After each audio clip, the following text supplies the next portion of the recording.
Take it your health has been well, and in all my fairest travels I do hereby beseech you to once again join me in this episode of the Bodhidharma Room. Bodhidharma was a Zen monk who traveled from India to China in 400 BC.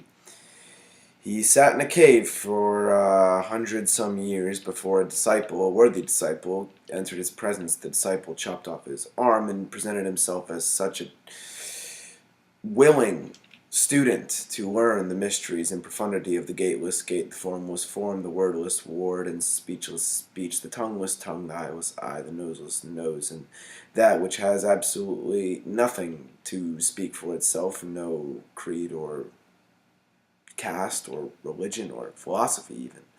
It's this very well that we do still impart our greatest wisdom, and for that still show ourselves that we follow this wayless way. For some,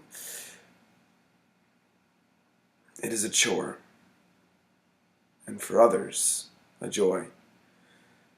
Chores and joy really make no distinction except in the beholder of such, for cleaning may indeed bring about great liberation. The scrubbing of the floor with the grain marvelous is such so that the craftsman does itself the wood tend to with such perfection that it becomes our marvel, that it rests the soles of our feet, that it holds the frame of our beds and desks and chairs. Such a wondrous one is she, who in the same way rests our souls.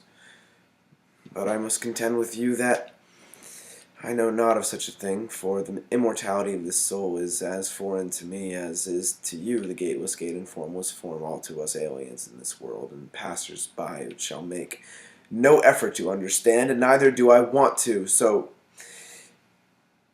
imposters, do they haunt me? Don't call me such, for I may be queer, but indeed not in the way you think. And neither so does it show itself to great fortune that I, in my best due sexual pursuits, do pursue on equal footing and equal grounds both of the dearest factions, but I pursue not the middle way. I do not, for even in my most liberal tendings I will not so give that countenance any such affirmation. To me it is sheer insanity that one born of such a gift would indeed remove it as such for some reason other than attention I cannot fathom. I pursue not these creatures of the earth. They are in themselves not made of nature, but of man's most sinful, lustful, greedy, credulous thing. A thing. And no more. And no more will I say it so. Indeed, indeed. This is a much brave morning. I have, as a whore today, unpacked my heart before you, and so for that, what more gratitude may I show you but than to keep carousing in such a way and to arouse such an interest from you? For I know there's one thing I can't arouse.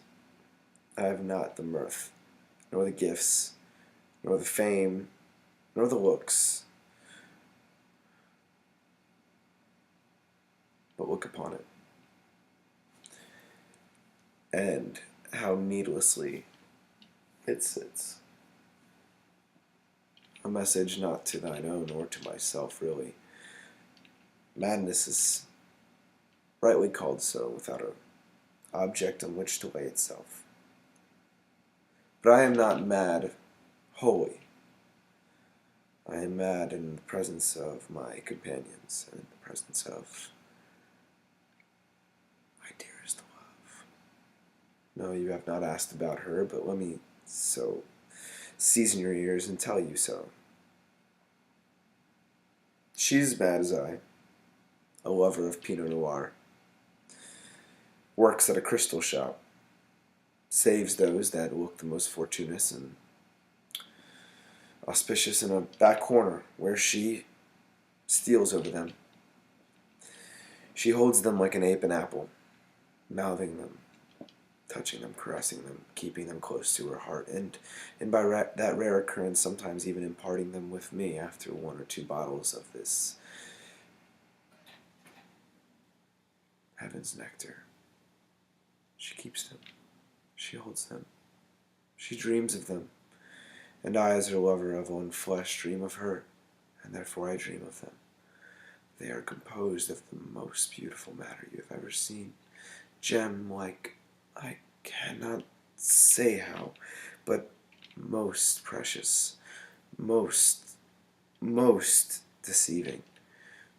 For there is not such in this world that we may even acquire by our own needs. Our belongings are as dreams, fantasies, bubbles, and shadows. They do mend quickly and at once join with the lawless nature of eternity, passing through as we all do. So pass. I beseech you, I bend you pass.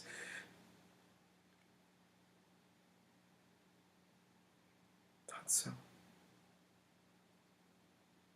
Not so. Not so did I see.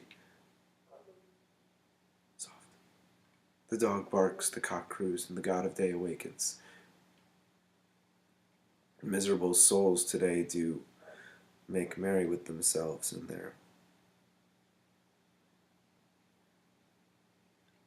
being as insane as I. But not quite so. I may be mad, but none so ever do I rival my soul in the morning, to meet its death, to walk, to halt, to march, all by the obedience of doom and of death. I fear not it. I fear not, and I beg you do neither.